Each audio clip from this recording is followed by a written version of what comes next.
બહાર નીકળી જાઓ, નથી સાંભળવું તો. સાંભળવા વાળા જેટલા પણ છે સામે આવીને બેસી જાઓ. આ બાજુ બી સામે આવીને નથી સાંભળવું એ લોકો જલ્દી બહાર જતા રહો. અમને ડિસ્ટર્બ થાય છે, મોડું થાય છે.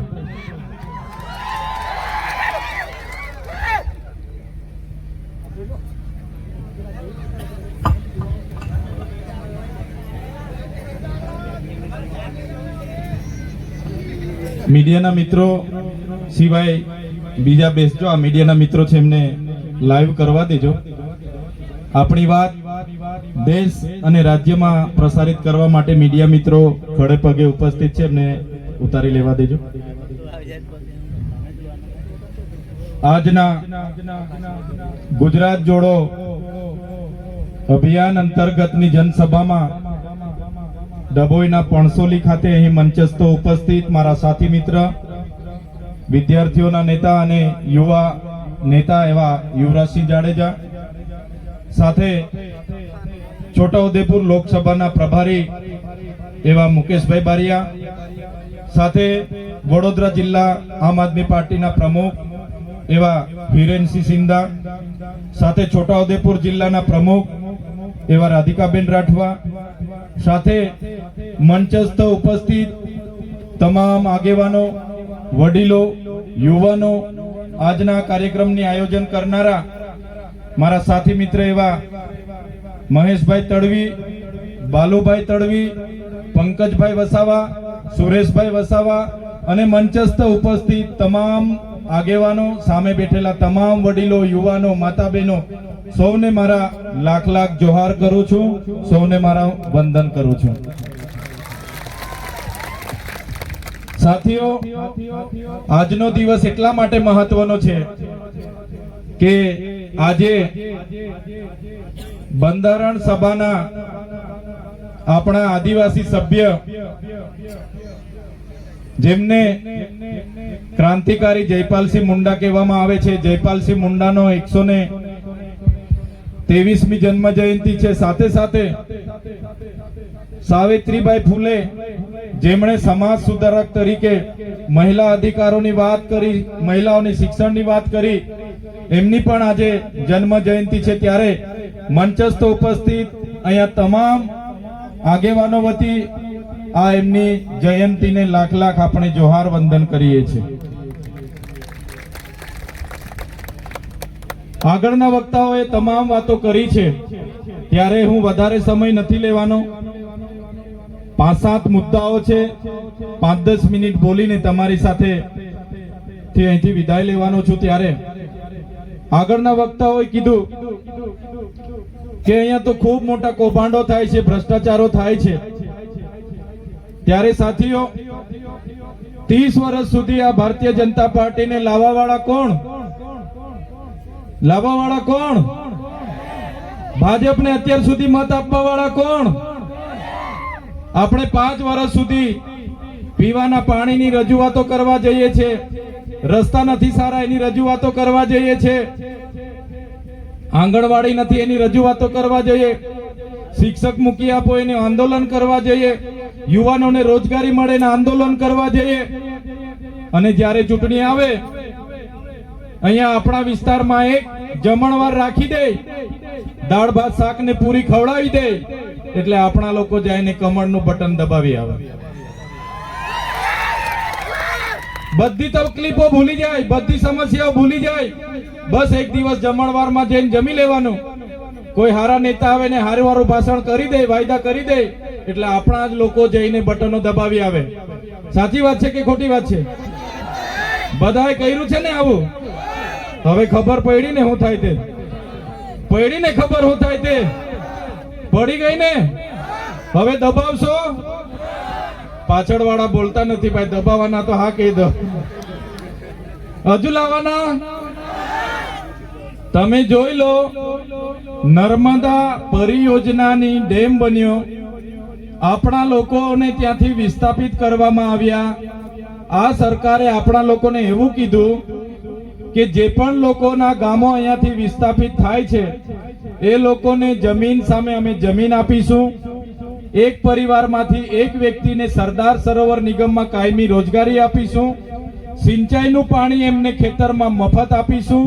એમને ખેતીવાડીની વીજળી મફત આપીશું, એમના ગામમાં મંદિર બનાવી આપીશું, એમના ગામમાં એક બાગ બનાવી આપીશું, એમના ગામમાં એક દવાખાનું બનાવી આપીશું, એમના ગામમાં છોકરાઓને રમવા માટે એક મેદાન બનાવી આપીશું.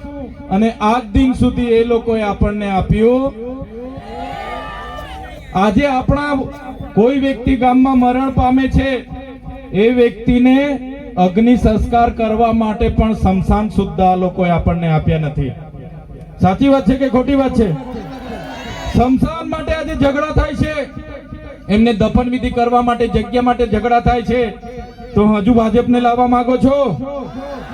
હજુ ભાજપને લાવવા માંગો છો? એટલે જ અમે તમારી વચ્ચે આવ્યા છે. આમ આદમી પાર્ટીના સ્ટેજ પર બેઠેલા નેતાઓ તમે જોઈ લો, આમ આદમી પાર્ટીના જોઈ લો, તમે અમારા સાયાબેન પાઠકને જોઈ લો, અમારા જિલ્લા પ્રમુખ હિરેનભાઈ સિંધાને જોઈ લો, અમારી સાથે આજે જોડાયેલા સુનિલભાઈ ભુવાજીને જોઈ લો. અમારા તમામ આગેવાનો તમારા કામ કરવા માટે થનગની રહ્યા છે, તમારા માટે અવાજ બનવા થનગની રહ્યા છે. બસ તમારો સહકાર જોઈએ. જો તમે આવનારા તાલુકા જિલ્લા પંચાયતમાં આમ આદમી પાર્ટીને સહકાર આપશો, તમારામાંથી તાલુકા જિલ્લા પંચાયત લડશો અને જીતીને આવશો, તો આવનારા દિવસોમાં તમારા વિકાસના કામ થશે થશે ને થશે. એમાં કોઈ બેમત નથી. ત્યારે એના માટે અમે તમારી વચ્ચે આવ્યા છે. અમે તમને આહવાન કરવા આવ્યા છે. હવે કોઈ પણ ભાજપ અને કોંગ્રેસના સંબંધ શરમ છોડી દો. તમે આવી જાઓ, આમ આદમી પાર્ટીમાં ઉમેદવાર બનો, લડો, જીતો, તાલુકાના પ્રમુખ બનો, નગરપાલિકાના પ્રમુખ બનો અને આપણા લોકોના કામ કરો. એની વાત કરવા માટે અમે આવ્યા છે. સાથીઓ, તમે બધા જાણતા છો, આઝાદીના 78 વર્ષ થયા, પણ આજે પણ આદિવાસી સમાજ અનેક મુદ્દાઓથી સરકાર સામે જાય છે, બેસે છે, રજૂઆત કરે છે, પણ સરકાર આપણને ખાલી મત બેંક તરીકે ઉપયોગ કરે છે. આજે તમે જોયું હશે, અમારે ત્યાં વડાપ્રધાનશ્રીનો કાર્યક્રમ હતો. વડાપ્રધાનશ્રીના કાર્યક્રમમાં ડેડિયાપાડામાં આ લોકોએ તમે જોયું હશે, નાસ્તાના નામે 2 કરોડ રૂપિયાના નાસ્તાના બિલો, 2 કરોડ રૂપિયા ચાના બિલો, 50 લાખ રૂપિયા પીવાના પાણી, 16 લાખ રૂપિયાનો એમની એમ્બ્યુલન્સમાં ડીઝલ, 2 કરોડ ને 40 લાખ રૂપિયા એમના માટે ટોયલેટ, 7 કરોડ 71 લાખ રૂપિયા લોકો લાવવા માટે બસ વ્યવસ્થા, 15 કરોડનો ડોમ, મંડપ અને બેઠક વ્યવસ્થા. મને ત્યારે એ લોકો સામે અવાજ ઉઠાવવાની ફરજ પડી. એ પૈસા નરેન્દ્રભાઈ મોદીના ઘરેથી આવીને પ્રોગ્રામ કરતા, ભૂપેન્દ્રભાઈ પટેલના ઘરેથી આવીને પ્રોગ્રામ કરતા, કે હર્ષભાઈ સંઘવીના પૈસાથી પ્રોગ્રામ કરતા, મનસુખભાઈ વસાવાના પૈસાથી પ્રોગ્રામ કરતા, તો આ ચૈતરભાઈને વાંધો નતો. હું તો કેમ છું, ભાજપના નેતાઓના ઘરેથી 100 કરોડ નહીં, તમે 200 કરોડનો ડેડિયાપાડામાં પ્રોગ્રામ કરો. આ ચૈતરભાઈ વસાવાને ફરક નથી પડતો. પણ તમે આદિવાસી બાળકોના પૈસા, તમે આદિવાસી બાળકોના ફૂડ બિલના પૈસાના તમે દિવાળી કરો. આદિવાસી વિદ્યાર્થીઓના કુપોષણ માટેની આવેલી ગ્રાન્ટની તમે તાયફાવ કરો. તમે ત્યાંના આદિવાસીઓના આવાસ માટે આવેલી ગ્રાન્ટનો ઉપયોગ કરીને દિવાળીઓ કરો. ત્યારે આ ચૈતર વસાવા સાખી નથી લેવાના. અને જે પણ લોકોએ ખર્ચા કર્યા છે, જે પણ લોકોએ આદિવાસી ગ્રાન્ટમાંથી ખર્ચા કર્યા છે, એવા એજ્યુકેટિવ એન્જિનિયર સતીશભાઈ મોદી હશે, કે નર્મદા કલેક્ટર સંજયભાઈ મોદી હશે, કે એ સાંસદ હશે, કે એમના વડાપ્રધાન હશે, અમે 1 રૂપિયાનો હિસાબ લઈશું અને એ રૂપિયા રિકવરી કરવા માટેની સરકારમાં ફરજ પાડીશું. ત્યારે આદિવાસી ગ્રાન્ટનો ઉપયોગ એમના વિકાસ પર્વમાં, વિકાસ મહોત્સવમાં, એમના અમૃત મહોત્સવમાં, એમના માર્ચ યુનિટીમાં, એમની ગૌરવ યાત્રામાં કરોડો ને કરોડો રૂપિયા ખર્ચવામાં આવે છે. આજે આદિવાસી વિસ્તારોમાં આંગણવાડીઓ નથી, શાળાઓમાં ઓરડા નથી, બાળકો ઝાડ નીચે ભણે છે. આદિવાસી વિસ્તારોમાં કુપોષણથી બાળકો પીડાય છે, એમને બહાર લાવવા માટે એમના પાસે ગ્રાન્ટ નથી. આદિવાસી વિસ્તારોમાં જે ફૂડ બિલ આશ્રમ શાળાના વિદ્યાર્થીઓ માટે મૂકવામાં આવે છે, ફૂડ બિલ આંગણવાડીના વિદ્યાર્થીઓ માટે મૂકવામાં આવે છે, એમના માટે સરકાર 4-4, 5-5 મહિના સુધી એ બિલ મંજૂર નથી કરતી, એમના માટે એમની પાસે ગ્રાન્ટ નથી, અને એમના મોદી સાહેબના કાર્યક્રમો કરવા માટે, એમના મંત્રીઓના કાર્યક્રમો કરવા માટે, એમના સીએમના કાર્યક્રમો કરવા માટે આદિવાસી બજેટનો ઉપયોગ કરવામાં આવે છે. ત્યારે આદિવાસી બજેટ અમે 1 પણ રૂપિયો કોઈને વાપરવા દેવાના નથી. સાથીઓ, આપણે જાગવું પડશે. એ ચાહે કોઈ પણ નેતા હોય, અમારા જેવા ધારાસભ્ય હોય કે સાંસદ હોય, તલાટીથી લઈને કલેક્ટર સુધીના અધિકારીઓ હોય, કોન્સ્ટેબલ થી લઈને પીઆઈ પીએસઆઈ થી લઈને આઈજી ડીઆઈજી સુધીના અધિકારીઓ હોય, બધાનો પગાર જનતાના ટેક્સ માંથી આવે છે. બધાનો પગાર જનતાના ટેક્સ માંથી આવે છે. અમારા જેવા પદાધિકારીઓનો પગાર પણ તમે ચૂકવો છો. અમે તમારા સેવક છે. અને તલાટીથી લઈને કલેક્ટર સુધી, કોન્સ્ટેબલ થી લઈને એસપી આઈજી સુધીનો પગાર પણ તમે ચૂકવો છો. એ લોકો પણ તમારા નોકર છે. એ વાત તમારા મગજમાં તમારે ઠસાવી લેવી પડશે. જે દિવસે તમે માલિક બનીને એમના પર કામ લેવા જશો, તે દિવસે એ લોકોની છઠ્ઠીનું દૂધ પણ યાદ આવી જવાનું છે. સાથીઓ, જાગવું પડશે. સંવિધાનમાં આપણા અધિકારો મળ્યા છે. અનુસૂચિ 5 પૈસા એકની વાત કરું, આજ દિન સુધી પૈસા એકનો અમલવારી નથી થઈ. પૈસા એકમાં જોગવાઈ છે લોકસભાના વિધાનસભા સબસે ઊંચી ગામ સભા, અને એ ગામ સભાના પાવરો આજ દિન સુધી આ ભારતીય જનતા પાર્ટીની સરકારે આપણા વિસ્તારમાં લાગુ નથી કર્યા. અને બહારના લોકો આ વિસ્તારમાં જીઆઈડીસી ના નામે, જીએમડીસી ના નામે, કોરિડોરના નામે, નેશનલ હાઈવે ના નામે બારોબાર આપણી જમીનો સંપાદન કરે છે. આપણા લોકોને ડરાવે છે, ધમકાવે છે, અને પોલીસનો હાથો બનાવીને, પોલીસનો ઉપયોગ કરીને એ જમીનો ખાલી કરાવે છે. ત્યારે અહીંના પણ ભાજપના નેતાઓએ આગળ અમારા આદિવાસી લોકો ઝૂંપડાઓ બનાવીને ત્યાં પોતાની રોજગારી કરતા હતા, એમના ઝૂંપડાઓ પણ તોડાવેલા છે. ત્યારે આ મંચ પરથી ભાજપના નેતાઓને, એમના પોલીસ અધિકારીઓને કહેવા માંગુ છું, એ લોકો પણ સાંભળી લે. અમારા આદિવાસીઓને, અમારા ગરીબ લોકોને, અમારા દલિતો, વંચિતો, અમારા પાટીદાર હશે કે રાજપૂત હશે, અમારા એક પણ માઇનોરિટીના લોકોને તમે હાથ લગાડશો તો આવનારા દિવસોમાં અમે તમારા મોર બોલાવી દઈશું. મોર. આ કોંગ્રેસ નથી, આ આમ આદમી પાર્ટી છે. તમે કોંગ્રેસના લોકો સાથે મિલીજુલી કરીને અત્યાર સુધી તમારી તાલુકા પંચાયત, જિલ્લા પંચાયત તમે ચલાવી હશે, તમે ધારાસભ્ય જીત્યા હશે, પણ આ મંચ પરથી કહેવા માંગુ છું, અમારા એક આમ આદમી પાર્ટીના આગેવાન તમારી સાથે છે. અમારા એક પણ આમ આદમી પાર્ટીના લોકોને એ ભાજપના નેતાઓ ડરાવવાની વાત કરશે, ધમકાવવાની વાત કરશે, અમારા લોકો પર રેડો કરાવવાની વાત કરશે, જીબીની રેડો કરાવવાની વાત કરશે, પોલીસ રેડોની વાત કરશે, તો આવનારા દિવસોમાં મોરે મોરો અમે બોલાવી દઈશું એ લોકોને. અહીંયા જેટલા પણ મીડિયાના મિત્રો છે, જેટલા પણ પોલીસ અધિકારીઓ કાયદા અને વ્યવસ્થા માટે ઉપસ્થિત છે, એમના માટે એકવાર જોરદાર તાળીઓ પાડી લો સાથીઓ. એવા ઈમાનદાર પોલીસ અધિકારીઓ જે આપણી રક્ષા કરે છે, આપણી શાંતિ, સલામતી અને સુરક્ષાની ફરજ નિભાવે છે, એમને ચૈતર વસાવા કડક હાથે સલામ કરે છે. પણ આ મંચ પરથી એટલું જરૂર કહીશ, કેટલાક એસી ચેમ્બરોમાં બેઠેલા ઉચ્ચ પોલીસ અધિકારીઓ અમારા લોકોને હેરાન કરવાના આદેશો આપે છે. ભાજપના ધારાસભ્ય, ભાજપના સાંસદના પટ્ટા ગળામાં પહેરીને એમની ગુલામી કરવાનું કામ કરે છે.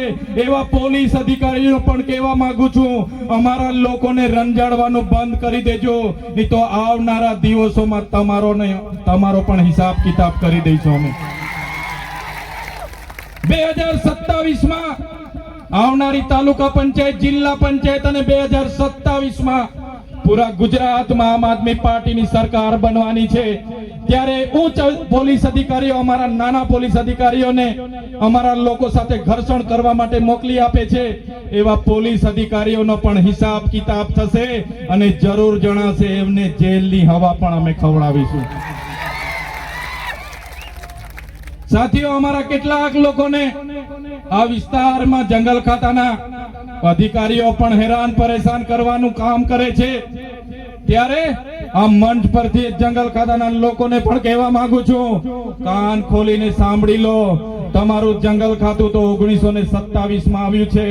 અમારો આદિવાસી સમાજ હોય, અમારો રાજપૂતાના સમાજ હોય, અમારા માઇનોરિટી સમાજ હોય, અમારો દલિત સમાજ હોય, પીછડા સમાજ હોય, આદિ અનાદિ કાળથી અહીંયા વસેલો છે. તમારા જંગલ ખાતા અને તમારી સરકાર તો હમણાં આવી છે. અમારા લોકોને હેરાન પરેશાન કરવાનું ભૂલી જજો. જે દિવસે અમે રોડ પર ઉતરીશું ને તે દિવસે તમારું જંગલ ખાતું પણ અહીંયા નજરે નથી પડવાનું. કેટલાક પોલીસ અધિકારીઓ અહીંયા ચૈતર વસાવાની સભા હતી એટલે આપણા આગેવાનોને ડરાવવા માટે ઘરે દારૂની રેડ પડાવે કે તમે દારૂ વેચો છો, તમે આંકડા જુગાર રમાવો છો, તમે સટ્ટા બેટિંગ રમાવો છો, એમ કરીને ડરાવે ધમકાવે. કેમ સભા રાખી, શું જરૂર પડી, અમને જણાવો. એવી ખોટી ખોટી જીબી વાળાને રેડ પડાવી એ ભાજપના નેતાઓના લીધે અમારા લોકોને દબાવવાનું કામ કરે. પણ એવા પોલીસ અધિકારીઓને પણ કહેવા માંગીએ છે, અમને પણ ખબર છે કોણ ક્યાંથી હપ્તા લાવે છે, કોણ ક્યાં ધંધા કરાવે છે. અહીંયા રાધા કોમ્પ્લેક્સ છે, એની પાછળ એની પાછળ ભાતી દાદાનું મંદિર છે, ત્યાં હાટડી ચાલે છે, દારૂની હાટડી. અહીંયા જૂનું બસ સ્ટેન્ડ છે, જૂનું બસ સ્ટેન્ડ ની પાછળ પણ દારૂની હાટડી ચાલે છે. અહીંયા કૃષ્ણા ટોકીજ છે, કૃષ્ણા ટોકીજ ની આજુબાજુમાં પણ દારૂની હાટડીઓ ચાલે છે. અહીંયા નાદોદી ભાગોળ છે, નર્મદા વસાહતની બાજુમાં, ત્યાં પણ દારૂની હાટડી ચાલે છે. જો પોલીસ આવું નકલી દારૂની હાટડીઓ અહીંયા વેચાતા ડ્રગ્સ ને બંધ નહીં કરશે તો આવનારા દિવસોમાં અમારા જિલ્લા પ્રમુખ, અમારા તાલુકા પ્રમુખ, અમારા છાયાબેન પાઠકની આગેવાનીમાં ચૈતર વસાવા ત્યાં રેડ કરવાના છે. એ લોકોને પણ અમે ખુલ્લા પાડી દઈશું. સાથીઓ, હું તો કોર્પોરેટરોના નામ પણ તમને જણાવી શકું છું, કોણ કોણ 2 નંબરના ધંધા કરે છે. તાલુકા જિલ્લા પંચાયતના સભ્યના નામ પણ જાહેર કરી શકું છું, કોણ કોણ ધંધા કરે છે. એ પીઆઈ પીએસઆઈ ના નામ પણ જાહેર કરી શકું છું, કોણ કોણ હપ્તા લેવા જાય છે. આવનારો કાર્યક્રમ હશે, આજે તો ખાલી ટ્રેલર છે, આવનારા દિવસોમાં આવીશ, બધાના નામો જાહેર કરીને જઈશ. ત્યારે આ આદિવાસી સમાજ, આ દલિત વંચિત સમાજ, આ માઇનોરિટી સમાજે આ દેશને ઘડવાનું કામ કર્યું છે. દેશની આઝાદીમાં અમારો રાજપૂતાના સમાજ, આ બધા લોકોએ દેશની આઝાદીમાં પોતાનું યોગદાન આપ્યું, બલિદાનો આપ્યા, શહીદી વહોરી અને આ દેશને આઝાદ કર્યો. ગોરા અંગ્રેજો ત્યારે ઓળખાઈ જતા હતા, એ લોકોને ભગાડી દીધા. આજે કાળા અંગ્રેજો ગુલામી તરફ આ દેશને લઈ જઈ રહ્યા છે. આ દેશમાં લોકશાહી આવી, લોકશાહીના ઢબે આજે ચાલતું નથી. આજે અમલદારશાહી ચાલે છે, આજે નોકરશાહી ચાલે છે. ત્યારે અમે જનતાને કહેવા માંગીએ છીએ, આમ આદમી પાર્ટીની ઈમાનદાર રાજનીતિમાં તમે આવી જાઓ. આવનારા દિવસોમાં એ ભ્રષ્ટાચારી શાસનને આપણે ઉખેડીને ફેંકી દેવાનું છે. સાથીઓ, તમને ખબર છે મનરેગાની યોજના એક કાયદો બન્યો. એ કાયદાની અંતર્ગત આપણને 100 દિવસની રોજગારી મળતી હતી. આ ભાજપના કેટલાક નેતાઓ, એમના કોન્ટ્રાક્ટરો, એમના મંત્રીઓ, એમના મંત્રીના પુત્રોએ કરોડો રૂપિયાના કૌભાંડો કર્યા. ગરીબ લોકોના અનાજના પૈસા છીનવાયા, રોજગારી છીનવાઈ. ત્યારે એ કૌભાંડ અમે ઉજાગર કર્યું, એ કૌભાંડ ઉજાગર કર્યું, પૂરા ગુજરાત અને દેશમાં ઉજાગર કર્યું. ત્યારે આ ભારતીય જનતા પાર્ટીની સરકારે મનરેગાનું નામ બદલીને જી રામજી નામ રાખવાના પ્રયાસો કર્યા છે. ત્યારે આ ભાજપની સરકારને કહેવા માંગુ છું, જી રામજી, અમારા વડીલોએ તો કીધું રામજી અમારા હૈયે વસે છે, તો તમારા કૌભાંડો છુપાવવા માટે તમે ભગવાનનો ઉપયોગ કર્યો છે. પણ એનાથી તમારા કૌભાંડો છુપાવવાના નથી. તમારા કૌભાંડો, તમારા ભ્રષ્ટાચારી નેતાઓને આવનારા તાલુકા અને જિલ્લા પંચાયતોમાં અમે ઉખેડીને ફેંકી દેવાના છે.